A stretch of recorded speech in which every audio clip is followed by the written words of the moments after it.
இதனால் மறு ஆய்வுக்கு அனுப்பிய அந்த உத்தரவு ரத்து செய்யப்பட்டிருக்கிறது.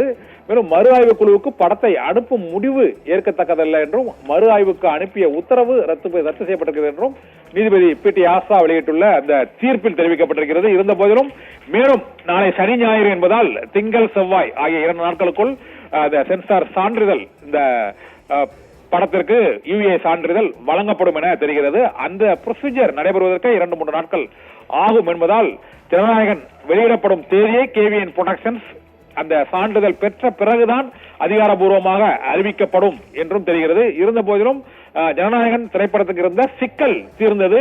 UA சான்றிதழ் வழங்குவதற்கு உயர்நீதிமன்றமே உத்தரவிட்டு விட்டது. அதற்கு மறு ஆய்வுக்கு முன் இதே UA சான்றிதழை தான் தணிக்கை வாரியம் வழங்குவதற்கு பரிந்துரைத்திருந்தது. அந்த பரிந்துரைக்கு எதிராக உறுப்பினர் ஒருவர் புகார் தெரிவித்ததன் அடிப்படையில் தான் அந்த மறு ஆய்வுக்கு அந்த திரைப்படம் சென்றது. அதை எதிர்த்துதான் இந்த வழக்கு சென்னை உயர்நீதிமன்றத்தில் தொடரப்பட்டது. இதனால் ஜனநாயகன் திரைப்படத்திற்கு தணிக்கை சான்றிதழ் UA சான்றிதழ் வழங்குவதற்கான உத்தரவு UA யூனிவர்சல் அடல்ட் ரேட்டிங்ஸ் என்ற அடிப்படையில் அந்த சான்றிதழ் வழங்கப்படுகிறது.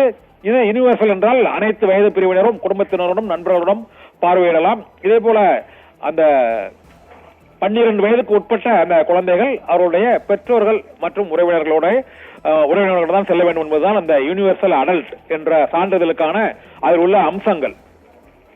மேலும் இதில் 18 வயசுக்கு உடையவர்கள் என்றால் அந்த 18 வயதுக்கு உட்பட்டவர்கள் பார்க்க இயலாது. அது UA யூனிவர்சல் அடல்ட் என்றால் இதில் அனைத்து பிரிவினரும் அனைத்து வயது பிரிவினரும் பார்வையிடலாம். 12 வயதுக்கு உட்பட்டால் பெற்றோர்களுடன் அதாவது அவர்களுடைய உறவினர்களுடன் செல்லலாம் என்ற நிபந்தனைகளோடு இந்த சென்சார் சான்றிதழ் வழங்கப்படுகிறது. UA சான்றிதழ் மூலமாக யூனிவர்சல் அடல்ட் என்ற சான்றிதழ் அனைத்து வயதினரும் பார்க்கலாம் என்பதற்கு யூனிவர்சல் மற்றும் அடல்ட் என்பது இதில் 12 வயதுக்கு உட்பட்ட சிறுவர்கள் செல்லும் பொழுது குடும்பத்தினரோடு தான் செல்ல வேண்டும் என்ற நிபந்தனைகளோடு இந்த ஜனநாயகன் திரைப்படத்திற்கு UA சான்றிதழ் வழங்கி நீதிபதி PT ஆசா இந்த தீர்ப்பை வழங்கி இருக்கிறார்.